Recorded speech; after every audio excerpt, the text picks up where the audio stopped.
This year, TYT's been making a lot of moves. Now you can too. Now, how are you going to do that? You want to launch a new business? That sounds fun. You're going to change careers? Geez, Lord mercy. You're going to need a website for all that.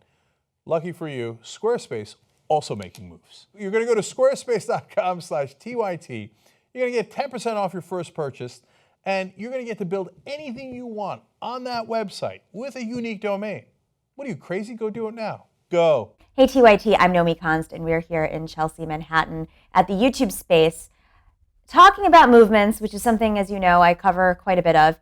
And this last year, I went and I observed and covered the Democratic Socialists of America conference. And for those of you who don't know, the DSA has grown in membership.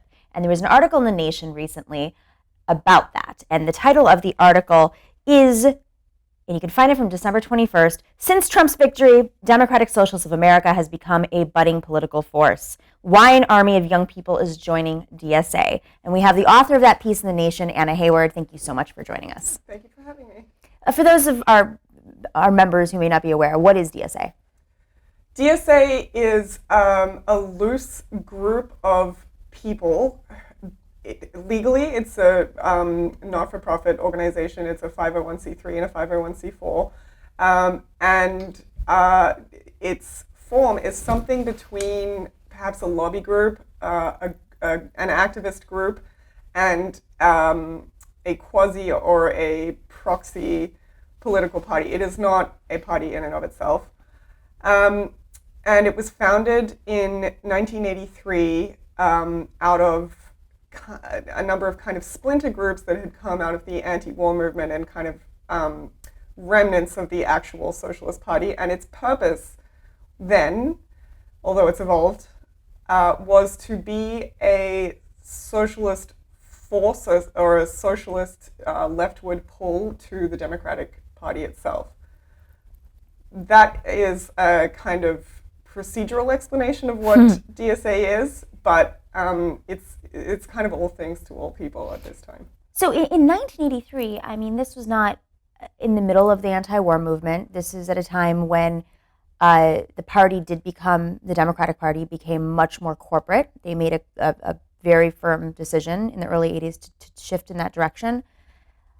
Were these like former Democrats that joined? Because I associate DSA, and I think so many people would associate DSA with Bernie. And that's kind of when he started.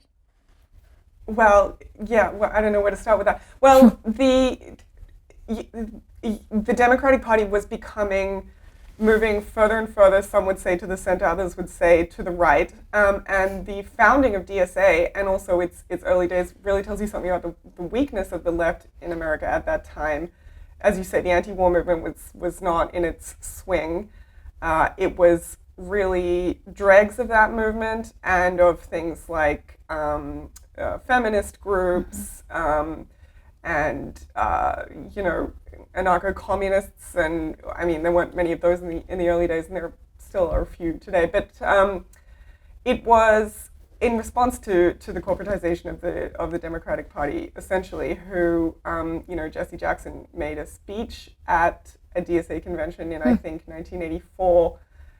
In which he kind of tore into his Democratic colleagues, saying that they wanted to look like Roosevelt, I think, go to the left, but with their hair flowing to the right, like Ronald Reagan. And people associate DSA with Bernie, but they are kind of two parallel phenomena, Bernie and DSA. He, in the very beginning, when it was founded, he is not and has never been a member of DSA, but he really detested the kind of mission of the organization, which was to work with the Democrats and to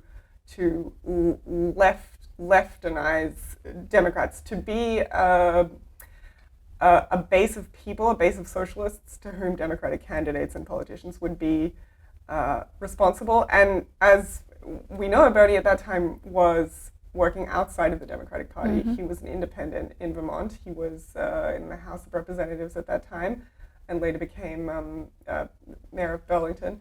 And he thought this was so feckless, this mission of working with Democrats, because he'd had no success with it in his area.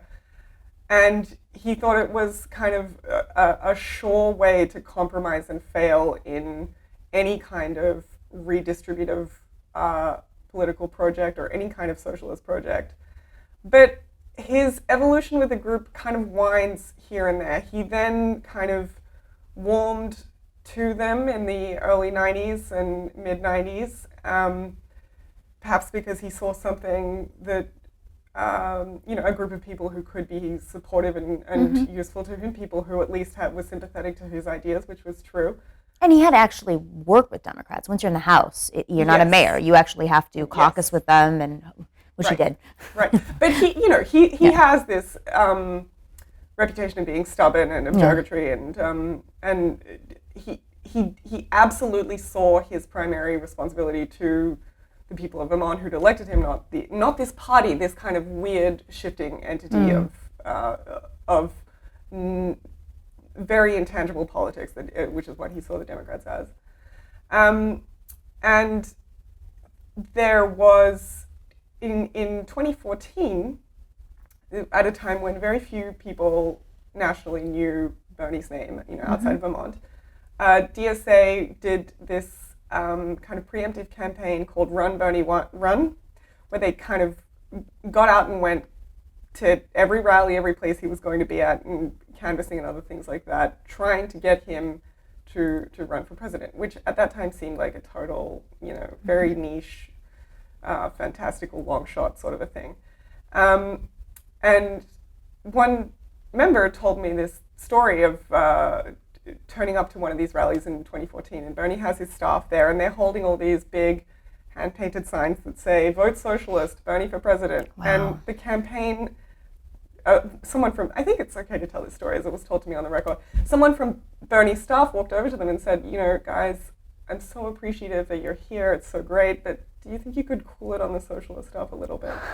Because at that time they were worried, as many, many Democratic politicians before him had been, of being sort of tarred with this socialist brush and of being discounted because the very word. And this is after he had announced that he was running. No, this was before. This was to get him to announce to run, because they were thinking there's an election in 2016. Yeah. It's probably going to be Hillary. What can we do for it not? So Bernie's office, Bernie's staff was concerned of, even though he wasn't even going to run at that point. Well, he knew he was going to run. He did. I believe. Okay. And I think that's probably why they had this concern. Right. Like, he's running, do we want him to say the word socialist? But as we all know, he very much abandoned that line of... he said it on a debate stage, Yes, exactly. Interestingly, though, a lot of people to the left of Bernie contest his status as a socialist because many of his policies... well, number one, he's not an idealist, he's a pragmatist. He's not a born ideologue, but a lot of his policies were what we call maybe social democracy rather than democratic socialism, in that they probably resemble a very lean capitalist welfare state in which there is a kind of redistributive program that takes the fruits of the capital market and then distributes it further down the income chain, which is not any kind of traditional socialist program at all. Explain that more. Well, the doctrinaire, this is a very tricky question to answer because I want to start in so many points, but the doctrinaire kind of vision of what socialism is a planned economy, a centralized economy in which there is a giant set of government mechanisms that control and distribute every resource. And there is no, when you go to the shop and you purchase something, you pay the cost, what it costs to produce that good, and then you pay a little bit extra, which is the surplus value, which is in which all of capitalism kind of resides. And within a socialist system, the government kind of distributes rather than sells. Right. There is no market, right? So that is very far away from anything Bernie Sanders has, you know.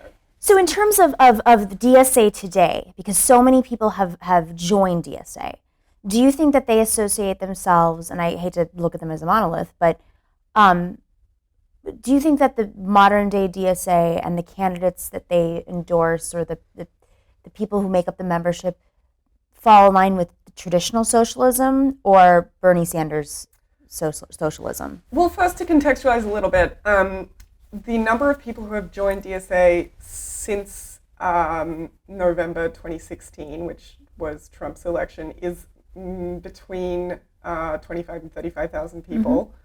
And it began picking up in 2016, and something like 75% of them are under 35. So these are young people. These are Bernie supporters. These are people who became disillusioned under Barack Obama in many cases, disappointed by Clinton even before she lost. And the truth is, a lot of them that I spoke to, they actually, I mean, it's not clear what socialism is to almost anyone at this point in America because, number one, because there's never been a real socialist movement, or at least not for 100 years or so. And number two, because central planning has been so discredited.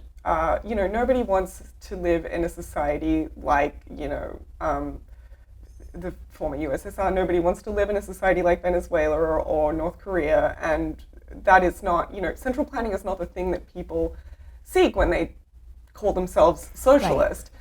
What they mean, you know, during the 60s and 70s, number of social movements, a lot of which happened on university campuses, feminism and civil rights, kind of melded into new political definitions of what those ideologies were. And that movement, which incorporated social justice into an economic program, was kind of broadly called the New Left. And those people, as today, the new members of DSA, are very, very concerned with social issues as much or at a similar rate that they are economic issues. So a thing like access to abortion would never have been part of a traditional socialist regime. I mean, like Nicolae Ceausescu in Romania, abortion was outlawed, and a woman's womb was seen as kind of the property of the state to produce more workers, more of the proletarian class. Which I know. Wow. Which is probably what some capitalists think now. That's a very Marxian analysis. Right. Now you know where I lie in this hole. And so one of the things that attracted me to this organization and to these people is that I very much think that one of the potentials, not saying that it's happening or anything, but one thing that these people I think are trying to hash out is, what is socialism in America and what is it today? You know, it's not a gulag state. It's not a kind of weird, cultish, centralized North Korea type. You know, what is a social program and an economic program that focuses on? I think using the term proletariat is fine, on the working people of this country. And I can report they are very, very far from that. But a lot, you know, for many of the people that I spoke to, this is kind of their first blush of political life and of political activism. And it would be highly unusual to really know what you think at that point for many of them. At the other end of the spectrum is very, very old people in this organization. One of the things that we witnessed during the convention was it was the dynamics between the people who had been part of DSA for 50 years maybe. very long Well, time, no, 30 years, or even maybe a decade. I mean, there have been spikes in membership, and obviously this is a big one. And it seemed like they're very grateful that the membership has increased, and this is the moment. But there was a philosophical divide, and not to mention there are other philosophical divides, continuing on. Like, do we work with the party? Do we not work with the Democratic Party? Huge one that we noticed. So let's talk a little bit about maybe the older generation of socialists, is not of DSA members. What's their take on where we are today? Well, many of them are quite baffled. They never thought that they would see this kind of an organization. They thought they're very used to dwelling in, small, dank little meeting rooms, doing readings and going out straggly groups of 5 and 10 to picket.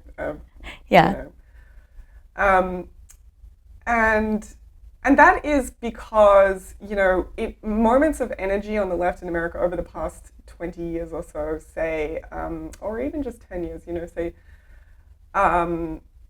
the Iraq War, protests against the Iraq War, the election of Barack Obama, Occupy Wall Street, anything that had a kind of a grassroots impetus really kind of fizzled, faded, and did not leave many networks behind that became activating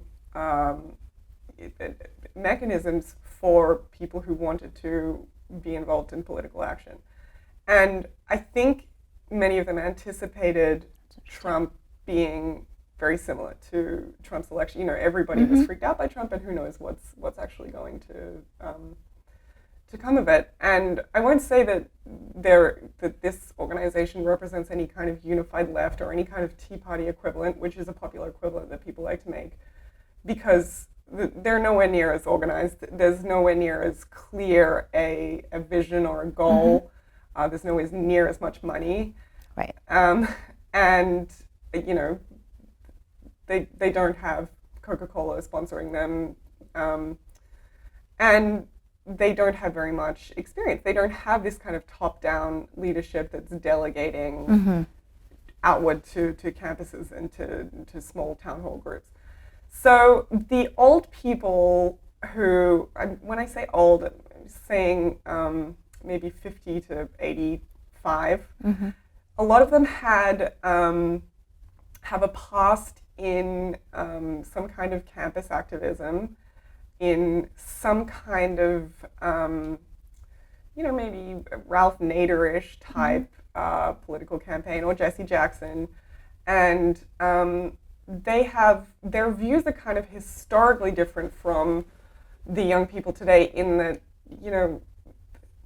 perhaps they're less harsh on Israel and less understanding of the BDS movement, right. Or a lot of them really have a very hard time understanding things like gender politics and I suppose what we broadly call identity politics, and things like the prison abolition movement, because they're very much at odds with the world in which they formed their politics. That's very interesting. I mean, you'd think that the intersectional approach would kind of connect with, especially with Jesse Jackson. I mean, he's kind of the Rainbow Coalition. That is true. But the way that Jesse Jackson framed a person's identity in the world, although it had some kind of, I suppose, intersectionality to it, I think it's really different from the way that a 21-year-old today. I mean, a lot of them kind of don't even believe in the idea of gender within one's identity. I understand. Yes. So I think that would have been a very foreign idea to Jesse Jackson. I don't know, but that makes sense. Yes. So, given these dynamics, I mean, what I find interesting in DSA right now is how it's sort of distributed. There's this local, it's a hyper reaction to the Democratic Party, which is very centralized. You know, there are no longer, you can't go to your local Democratic Party on your corner and have them fix your local problem the way that that was machine politics. Most of the machines, the Democratic machine is dead. I hate to break it to people. There are some that exist. There's the illusion of a Democratic machine, but you don't have your like Tammany Hall boss, or, you know, in some, obviously there's cities that still have this kind of equation, but they don't have that. And if they do, they're not providing the services. And so what I find fascinating about DSA is, I'm not saying it's a machine, but it's localized. You have a Queens chapter, you have, you know, a Bronx chapter, and sometimes it gets even more local. It's like an Astoria chapter. No, a whole handful of them in Brooklyn. Yeah, there's a bunch of them, and they provide services. Yeah. Which is fascinating. Well, DSA doesn't provide services so much as it provides a place to be, and then you can kind of make your own DSA experience. But what you say about it being a reaction to disappointment in the Democratic Party, a lot of these people, I think, were basically softish or unconvinced liberals that the Democratic Party probably did not have to lose, who were so disappointed that they started looking for something. This is not the party for me. Is there anything else? No, there isn't. In this country, there's no kind of third party. I mean, my opinion here is that the Greens Party is not a real thing. Right. I come from a country where there is actually a real Greens Party that holds, I think, 8% in the Senate and 10% in the House. Australia, Yes, exactly, in Australia. And I do want to touch on that, though. You say Green Party is not a thing. I'm of the same belief, but let's delve into that a little bit, just as a side. Why is it not actually a real thing? What qualifies it as being a real party or not? Well, there are a couple of things. One of them is that the political system in the U.S. is not designed to have other parties beyond the Republicans and the Democrats. And why is that? Well, that was kind of how the state formed, as GDP outstripped any kind of governing apparatus. That you kind of already had this really wealthy economy before you even had a state in the U.S. And then, you know, the progressive reform movement in the early 20th century, which was a bipartisan movement between Democrats and Republicans, was kind of about instituting the furniture of a government, the Federal Reserve and antitrust laws and that kind of thing. But nowhere is it a kind of broadly ideological and broadly institutional political field in which anyone can have a shot. It's these two forces that are supposed to play off against each other. And I think many people found themselves quite lost in 2016, feeling very unrepresented by either party. But I mean, a lot of DSA members are also Democrats. Right. And that only means anything in that they're a member of the Democratic Party, or a lot of them, you know, there are, I think, 35 or 36 elected representatives who are members of DSA. And I can think of 4 of them who are elected as Democrats on the kind of, school board of county in Austin. You're not. So they're just independents?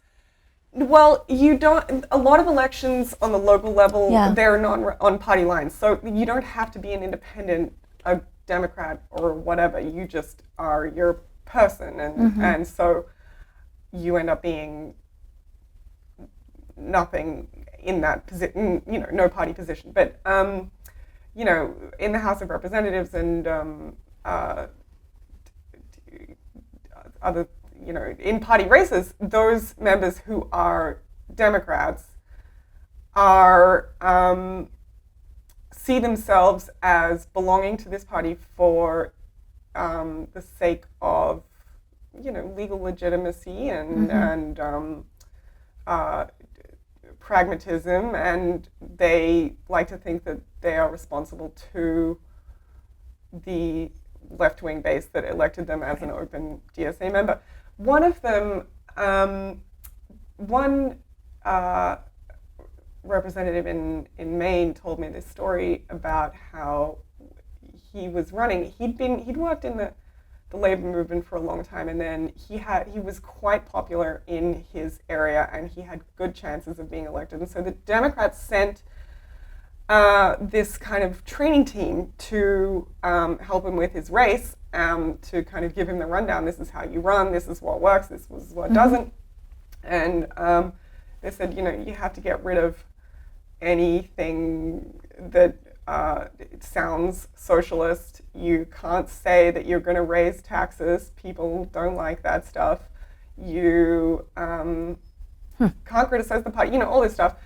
And he decided to pay attention to none of it. This is in Maine, so Oh, it's a little. And he's a very popular elected official. It doesn't work so well for other people. It also depends on how strong the party apparatus is, and the DNC is like the very top-down kind of powerful governing. There was actually a fantastic piece by Micah Sifry in Politico about a year ago that really went through step by step the dissolution of Obama's grassroots activist movement, which he had that site my.BarackObama, which had, I think, like 2 million independent members who could then form fundraising committees and rallies and things like that from their own local places. These places where it was the party distributive, couldn't go. yeah. Exactly. Which was kind of just dismantled, completely folded into the DNC after he won. So OFA, became literally part of the DNC. So that myBarackObama.com turned into OFA, and then they went into the building of the DNC, shared an office space, had a wall up, hired separate staff, and many people will say that's kind of the beginning of where the Democratic Party started to shift away from their 50-state strategy. But what do they do? Was there anything? Well, that's such a good question. And what you said earlier about the kind of disappearance of the Democratic Party on a local or a grassroots level, I think is pretty intertwined with the dismantling of the labor movement, which is, how do you, if you're a party, which is this kind of weird, abstract, non-existent thing that is made up only of its people, how do you reach the many millions of people that you're aiming to court, to induce to vote for you? Everybody who has a job, who could theoretically be part of a labor union, can then be part of a network that can be politicized or not, or unified or not, or split into factions or not. And given the union membership, the union membership in the States is so very low. I think actually the figures were released last Friday, and it had gone up maybe a little half bit, a percent or something like that. But still insanely low. And the labor movement has not been a concern of the Democratic Party for many years. And I'm of the opinion that is a mistake, because it's hard to tell at times who they are representing. And I think a lot of the people who have turned to DSA as a way to work outside of the party are seeking different kinds of representation. So it is true. There by design that there was a strategy to shift away on the Democratic Party in the early 80s, shift away from labor politics, maybe late 70s, and move more towards a corporate, for financial reasons. There were a lot of reasons at the time. Yeah, a lot of reasons at the time.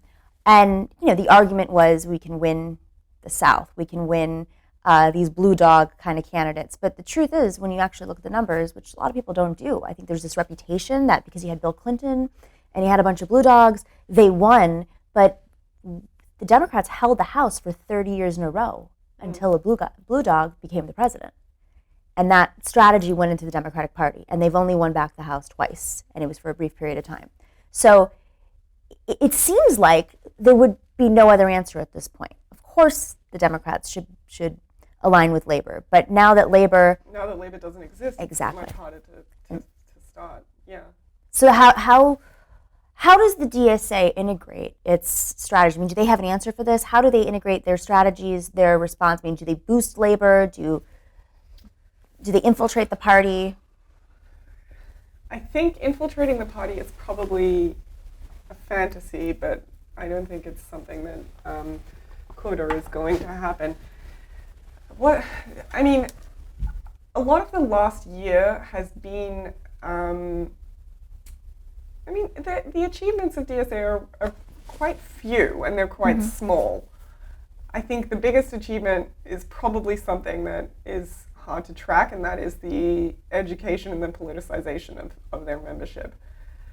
They, so they have these candidates that they go and canvass for, that they officially endorse. They have these candidates that are members who run like on a very DSA-centric platform, whether it's in a party or a non-party race. But then what happens after that? How are these candidates or these politicians elected responsible to this group or this base? It's very hard to tell now if there is anything,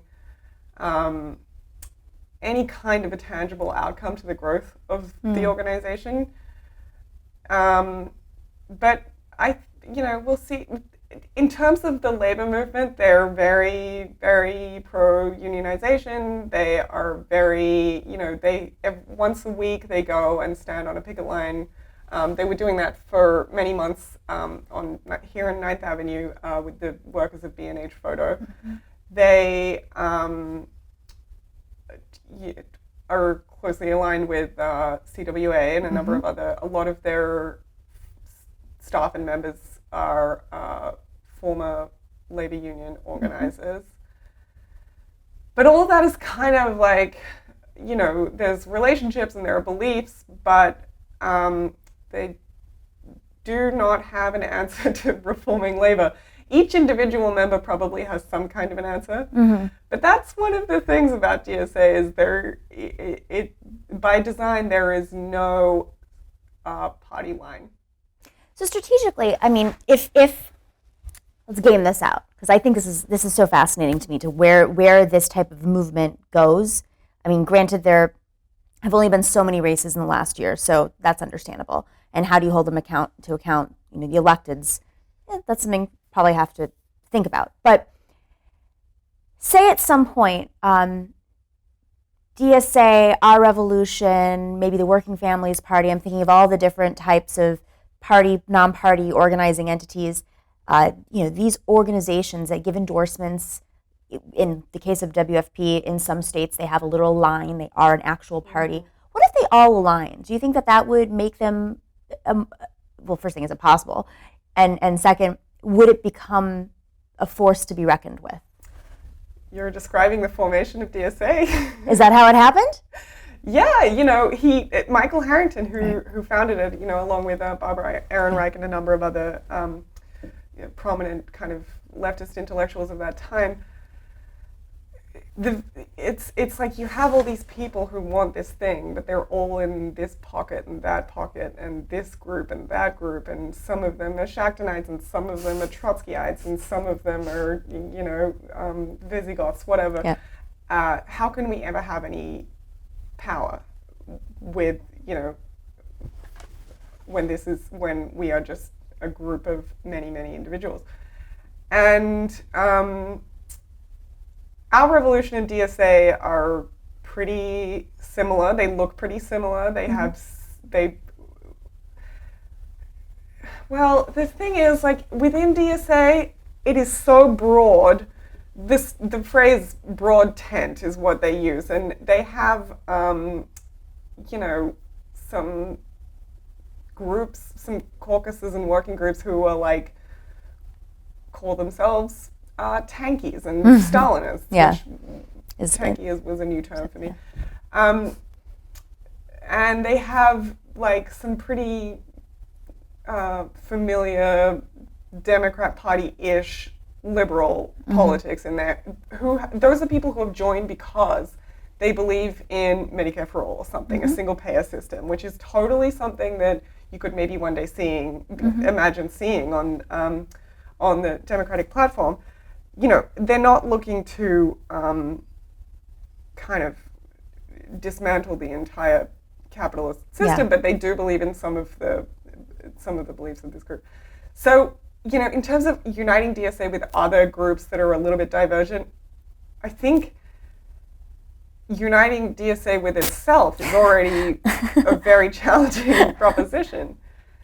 And the kind of the magic of it, and also the huge disadvantage of it, is that because it is horizontally designed, right, and you don't have a technocratic leadership designating everybody's ideas and everybody's actions, you will just never get a one moving entity going together. So every time there's a candidate who's running or endorsed by DSA, there's a counter group who is tearing them down. Even if it's in private, there are huge disagreements over programmatic issues.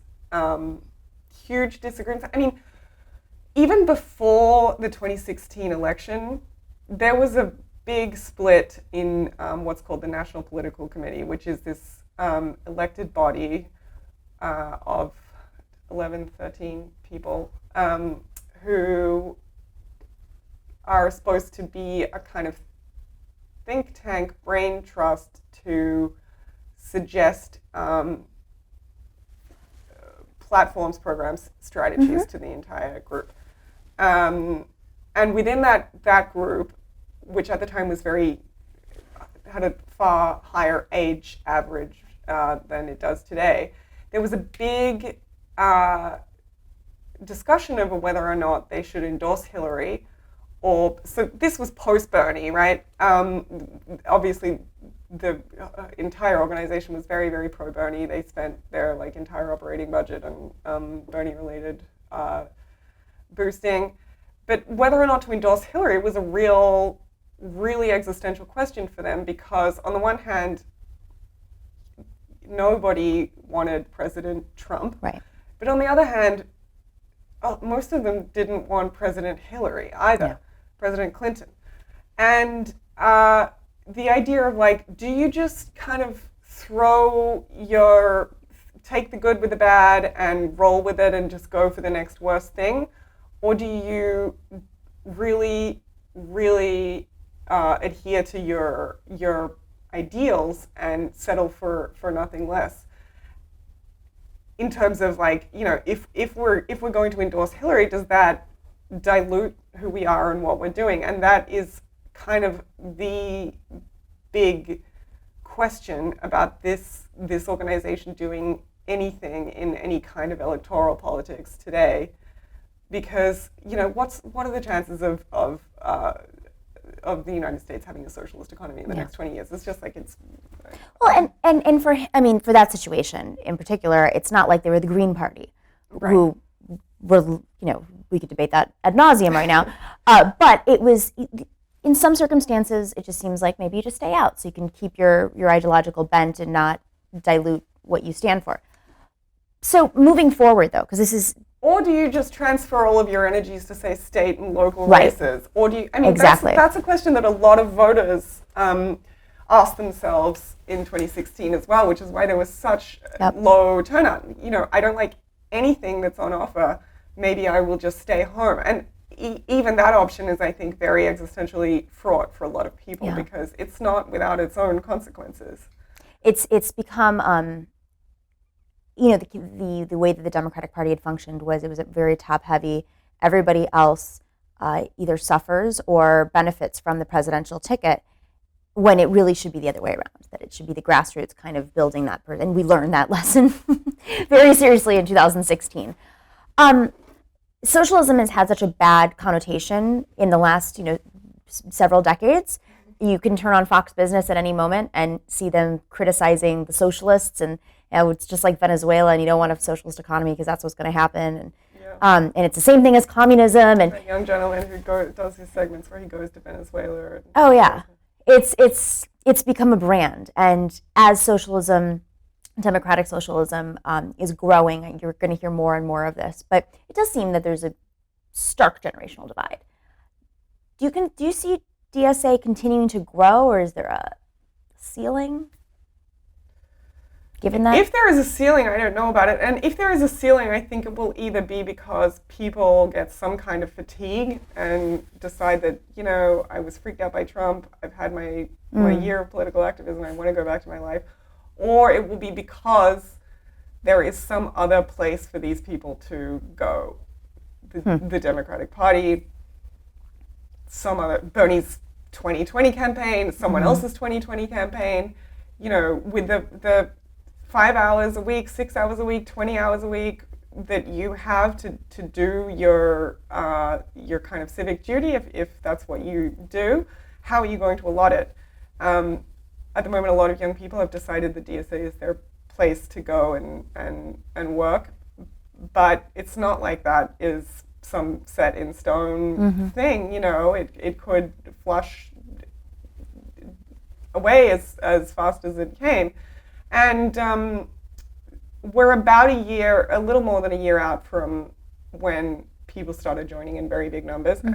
A lot of those haven't renewed their membership, but you still have this contingent of new members who are joining every day. So right now it is still growing, and I think what happens and how much it continues to grow will probably be determined by the elections in 2018 and in 2020. Right. And just to refer back to the discussion of Bernie Sanders' relationship to the organization, tonight in DC, he is holding a big town hall that's based on Medicare for All. Which is hosted by the Young Turks. It is, yes. And he actually reached out to DSA, his campaign, I keep saying campaign. His office. His staff, right.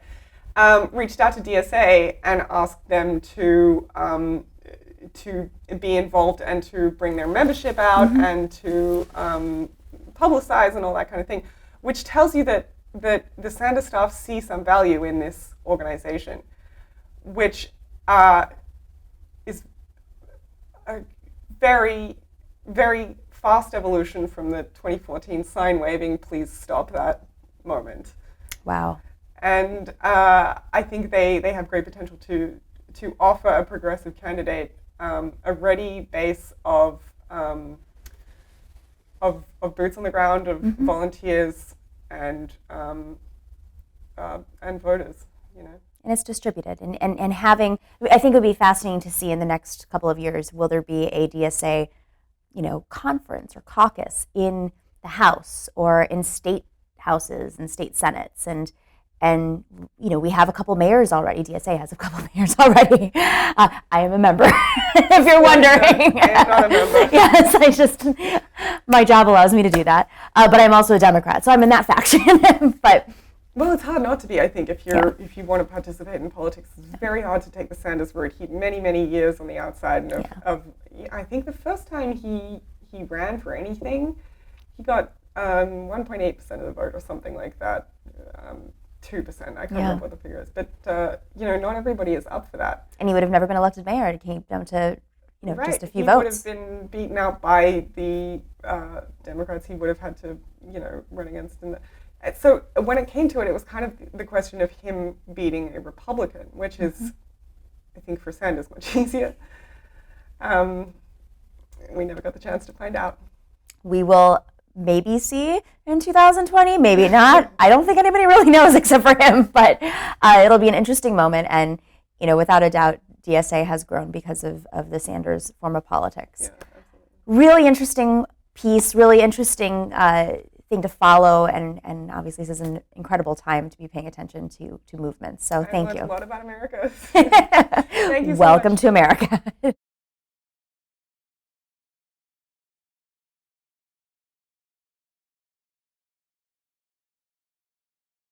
If you like this interview and you're at the end, so apparently you liked it a little bit, thank you for watching. We really appreciate it. You can watch them live as they happen if you're a member. Only members get that.